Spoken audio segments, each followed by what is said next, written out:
can get access to Nebula for free when you sign up using the link in the description. Bernoulli's equation is a simple but incredibly important equation in physics and engineering that can help us understand a lot about the flow of fluids in the world around us. It essentially describes the relationship between the pressure, velocity, and elevation of a flowing fluid. It has countless applications. We can use it to explain how planes generate lift, or to calculate how fast liquid will drain from a container, for example. We'll explore these applications and a few more later on, but let's start by reviewing the equation itself. It was first published by the Swiss physicist Daniel Bernoulli in 1738, and it looks like this. The equation states that the sum of these three terms remains constant along a streamline. Each of the terms is a pressure. The first term is the static pressure, which is just the pressure P of the fluid. Then we have the dynamic pressure, which is a function of the fluid density, ρ, and velocity, v, and represents the fluid kinetic energy per unit volume. And the last term is the hydrostatic pressure, which is the pressure exerted by the fluid due to gravity. G is gravitational acceleration, and H is the elevation of the fluid, which is just its height above a reference level. This is the pressure form of the equation, but it can also be presented in the head form and the energy form. We can think of Bernoulli's equation as a statement of the conservation of energy. It says that along a streamline, the sum of the pressure energy, kinetic energy, and potential energy remains constant. This is really valuable information that can help us analyze a whole range of fluid flow problems. The equation does have a few limitations, which I'll cover later on in the video. But for now, the important thing to note is that it can only be applied along a streamline.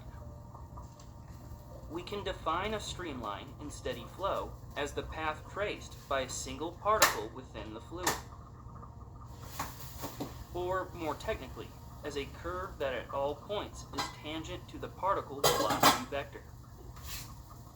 Let's look at an example where we apply Bernoulli's equation to flow through a pipe which has a change in diameter. We want to use the equation to see how the pressure changes as the flow passes from the larger to the smaller diameter.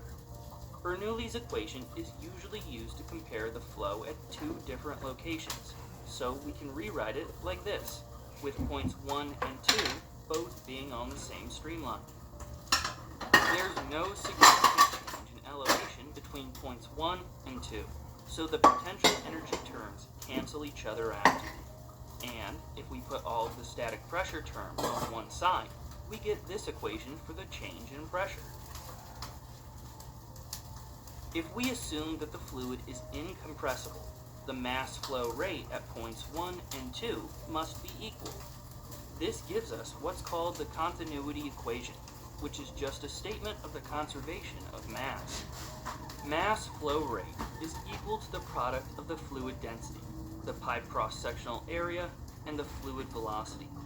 So we can rearrange the continuity equation to obtain an equation for the velocity at point 2. The cross-sectional area, A2, is smaller than A1, which means that the velocity of the flow increases as it passes into the smaller diameter pipe. This is quite intuitive.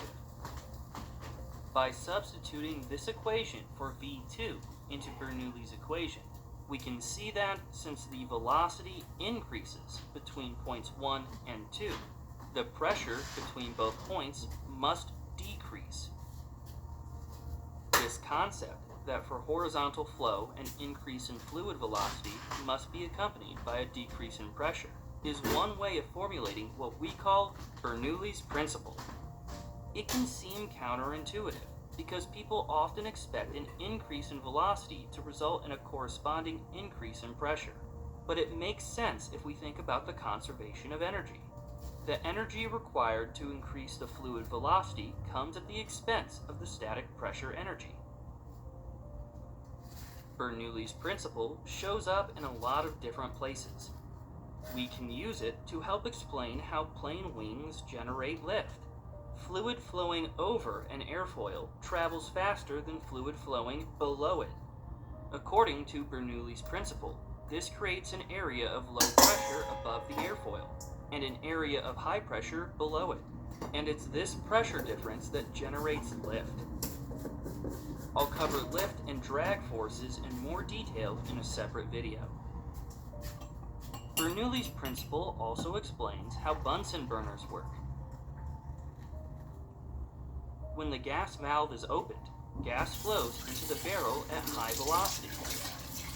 Following Bernoulli's principle, this high velocity creates an area of low pressure in the barrel, which draws air in through the air regulator, allowing for more complete combustion of the gas. Several different flow measurement devices rely on Bernoulli's equation to determine the velocity of a flowing fluid. The pedostatic tube is one such device. It's often used in aircraft to measure airspeed.